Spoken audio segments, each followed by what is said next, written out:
চলো নিজ নিকেতনে,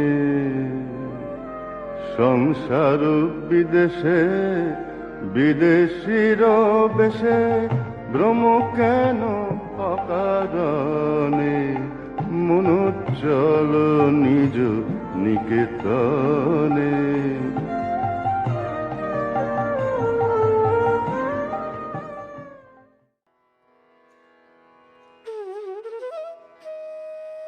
ಓಂ ಶ್ರೀ ಗುರುಭ್ಯೋ ನಮಃ. ವಿವೇಕ ವಿಸ್ಮಯ ಧ್ವನಿ ತುಣುಕು 69. ಹಿಂದಿನ ಧ್ವನಿಯ ತುಣುಕಿನಲ್ಲಿ ಗಮನಿಸ್ತಾ ಇದ್ದ ಹಾಗೆ ಸ್ವಾಮೀಜಿ ಕೇರಳದಿಂದ ಹೊರಟು ಭಾರತಾಂಬೆಯ ಪದತಲಕ್ಕೆ ಅಂದರೆ ಕನ್ಯಾಕುಮಾರಿಗೆ ಬಂದಿದ್ದನ್ನು ಗಮನಿಸಿದ್ವಿ. ಕನ್ಯಾಕುಮಾರಿಯ ಮುಂದೆ ನಿಂತಾಗ ಸ್ವಾಮೀಜಿಗೆ ತಮಗೇ ಅರಿವಿಲ್ಲದ ಹಾಗೆ ಸ್ವಾಮೀಜಿ ಮಾಡಿದಂತಹ ಪ್ರಾರ್ಥನೆ ನಿದಕ್ಕೂ ಕೂಡ ಧ್ಯಾನ ಯೋಗ್ಯವಾಗಿರುವಂಥದ್ದು. ಸ್ವಾಮೀಜಿ ಹೇಳೋ ಹಾಗೆ, ಹೇ ಜಗನ್ಮಾತೆ, ನನಗೆ ಸ್ವರ್ಗ ಬೇಡ, ಮುಕ್ತಿ ಬೇಡ, ನನ್ನ ಭಾರತದ ಕೋಟಿ ಕೋಟಿ ದೀನ ದಲಿತ ದರಿದ್ರರನ್ನ ಮೇಲೆತ್ತುವಂತಹ ಮಾರ್ಗವನ್ನು ತೋರಿಸು ಅನ್ನುವಂತಹ ಚಿಂತನೆ ಸ್ವಾಮೀಜಿಗೆ ಅರಿವೇ ಇಲ್ಲದ ಹಾಗೆ ಭಾರತ ಮಾತೆಯಂತೆಯೇ ಭಾವಿಸ್ತಾ ಇದ್ದಂತಹ ಕನ್ಯಕಾ ಪರಮೇಶ್ವರಿಯ ಮುಂದೆ ಬಂದಂತಹ ಪ್ರಾರ್ಥನೆ ನಿಜಕ್ಕೂ ಕೂಡ ವಿಶೇಷವಾಗಿತ್ತು. ಹಾಗೆ ಸಮುದ್ರದ ಮುಂದೆ ನಿಂತಾಗ 2 ಬಂಡೆಗಳನ್ನು ನೋಡುತ್ತಾ ಶ್ರೀಪಾದ ಶಿಲೆ ಸಾಕ್ಷಾತ್ ಜಗನ್ಮಾತೆ ತಪಸ್ಸನ್ನು ಆಚರಿಸಿದಂತಹ ಜಾಗ. ಇದು ತಪಸ್ಸಿಗೆ ಪ್ರಾಶಸ್ತ್ಯವಾಗಿದೆ ಅಂತ ಸ್ವಾಮೀಜಿ ಯೋಚನೆ ಮಾಡಿ ಅಲ್ಲೊಬ್ಬ ಹೋಗ್ತಾ ಇದ್ದಂಥವನೊಬ್ಬ ನನ್ನ ಅಂಬಿಗನನ್ನು ಕೇಳಿದಾಗ, ಹಣದ ಬಗ್ಗೆ ವಿಚಾರ ಬಂದಾಗ ಸ್ವಾಮೀಜಿ ಬಿಡುಗಾಸಿನ ಸನ್ಯಾಸಿ, 1 ರೂಪಾಯೂ ಇಲ್ದಲೇ ಇದ್ದಿದ್ದರಿಂದ ಅವರು ಶಿಪ್ಪಲ್ಲಿ ಹೋಗೋಕ್ಕಾಗಲಿಲ್ಲ. ತಕ್ಷಣ ಸಮುದ್ರಕ್ಕೆ ಎರಗಿದ್ರು, ಸಮುದ್ರಕ್ಕೆ ಬಿದ್ದು ಈಜ್ಕೊಂಡು ಹೋದಂತಹ ವ್ಯಕ್ತಿತ್ವವನ್ನು ಅದರ ಬಗ್ಗೆ ನಾವು ಗಮನಿಸ್ತಾ ಇದ್ವಿ. ಓ ಬಂದ ಶ್ರೀ ಗುರು ವಿವೇಕಾನಂದ, ಆ ಧ್ರುವ ಮಂಡಲದಿಂದ ಓ ಬಂದ ಶ್ರೀ ಗುರು ವಿವೇಕಾನಂದ ಅನ್ನುವಂತಹ ಹಾಡನ್ನು ಕೂಡ ಗಮನಿಸಿದ್ವಿ. ಈಗ ಅದರ ಮುಂದುವರೆದ ಭಾಗ.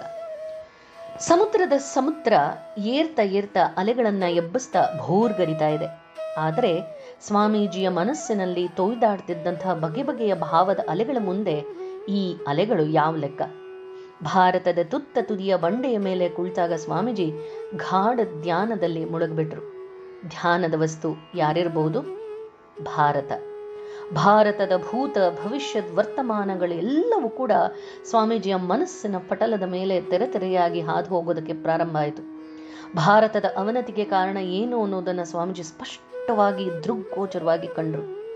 ಭವ್ಯ ಭಾರತವನ್ನ ತನ್ನ ವೈಭವದ ಶಿಖರದಿಂದ ಅಧಃಪತನದ ಪಾತಾಳಕ್ಕೆ ಉಳಿದು ಬೀಳೋದಕ್ಕೆ ಕಾರಣ ಆದ್ರೂ ಏನು ಅನ್ನೋದನ್ನ ಆ ಋಷಿಗಣ್ಣಿಗೆ ಕಾಣಿಸ್ಕೊಳ್ತು. ಆ ಬಿರುಗಾಳಿ ಅಲೆಗಳ ಪ್ರಕ್ಷುಬ್ಧ ತಾಣದಲ್ಲಿ ಕುಳಿತು ಸ್ವಾಮೀಜಿ ಭಾರತದ ಉದ್ದೇಶ ಸಾಧನೆಗಳ ಕುರಿತಾಗಿ ಚಿಂತನೆ ಮಾಡಿದ್ರು. ಸಮಗ್ರ ಭಾರತದ ಹಾಗೆ ಭಾರತದ ಸಮಸ್ತ ಜನಕೋಟಿಯ ಚಿತ್ರ ಸ್ವಾಮೀಜಿಯ ಕಣ್ಮುಂದೆ ಬಂದು ನಿಂತುಕೊಳ್ತು. ಶತಶತಮಾನಗಳ ಇತಿಹಾಸವೇ ಸ್ವಾಮೀಜಿಯ ಕಣ್ಮುಂದೆ ಗೋಚರವಾಗಿದೆ. ರೂವಾರಿಯೊಬ್ಬನ ಮನಸ್ಸಿನಲ್ಲಿ ಇಡೀ ಕಟ್ಟಡದ ರೂಪುರೇಷೆ ಹೇಗೆ ಮೂಡಿ ನಿಲ್ಲುತ್ತೋ, ಭವಿಷ್ಯ ಭಾರತದ ಅಂಗ ಪ್ರತ್ಯಂಗವೂ ಕೂಡ ತಾನಾಗಿ ಸ್ವಾಮೀಜಿಯ ಮನಸ್ಸಲ್ಲಿ ರೂಪುಗೊಳ್ತು. ಧರ್ಮವೇ ಸಮಸ್ತ ಭಾರತೀಯರ ಜೀವನಾಡಿ ಅನ್ನೋದು ಆ ಸತ್ಯ ಸ್ವಾಮೀಜಿಗೆ ಈಗ ಸುಸ್ಪಷ್ಟವಾಗಿ ಗೋಚರವಾಗಿಬಿಟ್ಟಿದೆ. ಯಾವ ಅತ್ಯುನ್ನತವಾದಂತಹ ಆಧ್ಯಾತ್ಮಿಕತೆ ಭಾರತವನ್ನ ಸರ್ವ ರಾಷ್ಟ್ರಗಳಿಗೂ ಕೂಡ ಮಾತೃ ಸದೃಶವಾಗಿಸಿಕೊಂಡಿದೆಯೋ ಅಂತಹ ಆಧ್ಯಾತ್ಮಿಕತೆಯ ಪುನರ್ಜಾಗೃತಿಯಿಂದ ಮಾತ್ರ ಭಾರತ ಮತ್ತೊಮ್ಮೆ ಮೇಲೇಳೋದಕ್ಕೆ ಸಾಧ್ಯ ಅನ್ನೋದು ಸ್ವಾಮೀಜಿಗೆ ಸ್ಪಷ್ಟವಾಗಿ ಗೋಚರಿಸಲ್ಪಡ್ತಾ ಇದೆ. ಮೇಲೆದ್ದು ದಿಶೆಗೂ ಕೂಡ ತನ್ನ ಪ್ರಭಾವವನ್ನು ಬೀರೋದಕ್ಕೆ ಸಾಧ್ಯ ಅನ್ನೋದು ಸ್ವಾಮೀಜಿ ತಮ್ಮ ಹೃದಯದ ಆಳದ ಮೌನದಲ್ಲಿ ಸಾಕ್ಷಾತ್ಕಾರ ಮಾಡಿಕೊಂಡ್ರು. ಈ ಮೂಲಕ ಸ್ವಾಮೀಜಿ ಭಾರತದ ಗರಿಮೆಯನ್ನ ಮನಗಾಣ್ತಾ ಇದ್ದಾರೆ. ಹಾಗೆ ಯಾವುದರ ಅಭಾವದಿಂದಾಗಿ ಭಾರತ ತನ್ನತನವನ್ನೇ ಕಳೆದುಕೊಂಡ್ಬಿಟ್ಟಿತ್ತೋ ಆ ದೌರ್ಬಲ್ಯವನ್ನ ಸ್ವಾಮೀಜಿ ಮನಗಂಡ್ರು. ಋಷಿ ಮುನಿಗಳ ಸುಸಂಸ್ಕೃತಿಯ ಭಾರತದ ಪುನಃ ಸಂಸ್ಥಾಪನೆಯಲ್ಲೇ ಭಾರತದ ಭವಿಷ್ಯ ಅನ್ನುವಂಥದ್ದು ಅಡಗಿದೆ ಅನ್ನೋದನ್ನ ಕಂಡುಕೊಂಡ್ರು. ಭಾರತದ ಅವನತಿಗೆ ಕಾರಣ ಧರ್ಮ ಅಲ್ಲ, ಅದರ ಬದಲಾಗಿ ಆ ಧರ್ಮ ಎಲ್ಲಿಯೂ ಕೂಡ ಅನುಷ್ಠಾನದಲ್ಲಿ ಕಾಣಿಸ್ಕೊಳ್ದಿರೋದು ಈ ಎಲ್ಲ ಅವನತಿಗೆ ಕಾರಣ ಅನ್ನೋದು ಅರ್ಥವಾಯಿತು. ಬಾಳಿನೊಂದಿಗೆ ಒಂದಾಗಿ ಬರ್ತಾಗ ಆಮೂಲಾಗ್ರವಾಗಿ ಮಹತ್ವದ ಪರಿಣಾಮವನ್ನ ಉಂಟು ಮಾಡಬಲ್ಲಂತಹ ಮಹಾಶಕ್ತಿ ಧರ್ಮದ ಹಾಗೆ ಮತ್ತೊಂದಿಲ್ಲ. ಇದು ಸ್ವಾಮೀಜಿ ಸ್ಪಷ್ಟವಾಗಿ ಕಂಡಂತಹ ಸ್ಪಷ್ಟ ದರ್ಶನ. ಇಂತಹ ಸಮಗ್ರ ಭಾರತ ದರ್ಶನವಾದ ಕ್ಷಣದಲ್ಲೇ ಸ್ವಾಮೀಜಿಯಲ್ಲಿ ಅಡಗಿದ್ದಂತಹ ಸಮಾಜ ಸುಧಾರಕ ಜನ್ಮ ತಳೆದ. ಅವರಲ್ಲಿ ಅಡಗಿದ್ದಂತಹ ಒಬ್ಬ ರಾಷ್ಟ್ರ ನಿರ್ಮಾಪಕ ಮೈ ತಳೆದು ಬಂದ.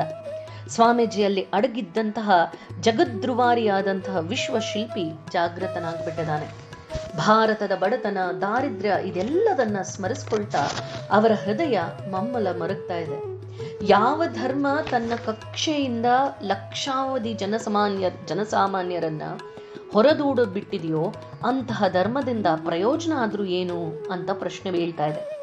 ಎಲ್ಲ ಕಾಲದಲ್ಲೂ ಎಲ್ಲ ಕಡೆಯಲ್ಲೂ ಕೂಡ ಬಡಜನರು ಕುಳಿತಿರೋದಕ್ಕೆ, ಈ ತುಳಿತಕ್ಕೆ ಸಿಕ್ಕೊಂಡಿರೋದಕ್ಕೆ ಕಾರಣ ಏನೋದು ಕಂಡು ಬರ್ತಿದೆ.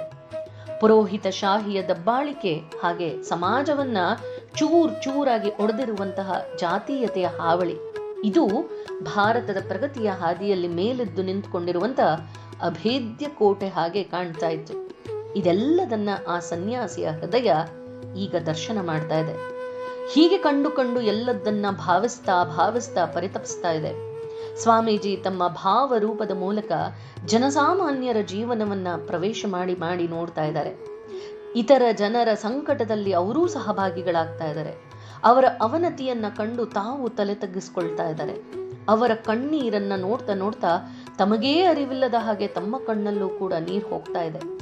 ತಾವೇ ಧರ್ಮದ ವಾರಸ್ದಾರರು ಅಂತ ಹೇಳ್ಕೊಳ್ತಾ ಗರ್ವಿಸ್ತಾ ಇರುವಂತಹ ಶತಶತಮಾನಗಳಿಂದಲೂ ಬಂದಿರುವಂತಹ ಈ ಜನಸಾಮಾನ್ಯರನ್ನ ಹೇಗೆ ಕೆಳಕೊತ್ತಾ ಬಂದಿರುವಂಥದ್ದು ಅನ್ನೋದನ್ನ ಭಾವಿಸಿ ಸ್ವಾಮೀಜಿಯ ಹೃದಯ ಹಿಂಡಿದ ಹಾಗಾಯಿತು. ಆದ್ರೆ ಇದಕ್ಕೆಲ್ಲ ಪರಿಹಾರ ಆದ್ರೂ ಏನು? ತ್ಯಾಗ ಮತ್ತು ಸೇವೆಗಳೇ ಭಾರತದ ಅವಳಿ ಆದರ್ಶಗಳಾಗಬೇಕು ಅನ್ನೋದು ಸ್ವಾಮೀಜಿಯವರ ಅಂತರ್ದೃಷ್ಟಿ ಕಂಡುಕೊಂಡಂತಹ ಉತ್ತರ. ಇದಕ್ಕೆ ಪರಿಹಾರ ಏನು? ತ್ಯಾಗ ಮತ್ತು ಸೇವೆ. ಇದು ಸ್ವಾಮೀಜಿ ಹೇಳ್ತಾರೆ, renunciation and sacrifice are the twin ideal that India should go on with ಅಂತ. ತ್ಯಾಗ ಮತ್ತು ಸೇವೆಗಳೇ ಭಾರತದ ಅವಳಿ ಆದರ್ಶಗಳಾಗಬೇಕು ಅನ್ನೋದನ್ನ ಈಗ ಸ್ವಾಮೀಜಿಯ ಅಂತರ್ದೃಷ್ಟಿ ಕಂಡುಕೊಳ್ತು. ರಾಷ್ಟ್ರದ ಜೀವನದಿ ತೀವ್ರ ಗತಿಯಿಂದ ಈ ದಿಸೆಯಲ್ಲಿ ಹರಿತಾ ಇದೆ. ಸಾಧ್ಯವಾದರೆ ಉಳಿದದ್ದೆಲ್ಲವೂ ಕೂಡ ತನ್ನಷ್ಟಕ್ಕೆ ಕೈಗೂಡತ್ತೆ ಅನ್ನೋದು ಸ್ವಾಮೀಜಿಗೆ ಗೋಚರವಾಗ್ಬಿಟ್ಟಿದೆ. ತ್ಯಾಗ ಮಾತ್ರವೇ ಭಾರತದಲ್ಲಿ ಎಲ್ಲ ಕಾಲಕ್ಕೂ ಕೂಡ ಚಾಲನಾ ಶಕ್ತಿಯನ್ನ ಪಡೆದುಕೊಂಡು ಬಂದಿದೆ. ಹಾಗಾಗಿ ಸ್ವಾಮೀಜಿ ಈ ಸತ್ವ ಪರೀಕ್ಷೆಯ ಸಮಯದಲ್ಲಿ ತ್ಯಾಗ ಜೀವಿಗಳಾಗಿ ಕಾತರದ ಕಣ್ಣಿಂದ ನಿರೀಕ್ಷಣೆ ಮಾಡ್ತಾ ಇದ್ದಾರೆ. ಹಾಗೆ ಚಿಂತಿಸ್ತಾ ಇದ್ದ ಹಾಗೆ ಸ್ವಾಮೀಜಿಗೆ ಒಂದು ಉಪಾಯ ಹಾಗೆ ಸ್ಫುರಿಸ್ಬಂತು. ಏನ ಉಪಾಯ? ಅದೇನು ಅಂದ್ರೆ ಮುಂದೊಮ್ಮೆ ಅವರು ಬರೆಯುವಂತಹ ಪತ್ರದಿಂದ ಅದು ಏನು ಅನ್ನೋದು ತಿಳಿದು ಬರುತ್ತೆ. ಸ್ವಾಮೀಜಿ ಏನಂತ ಬರೆದಿದ್ರು ಅದನ್ನ ಮುಂದಿನ ಧ್ವನಿಯ ತುಣುಕ್ನಲ್ಲಿ ಗಮನಿಸೋಣ. ಜೈ ರಾಮಕೃಷ್ಣ.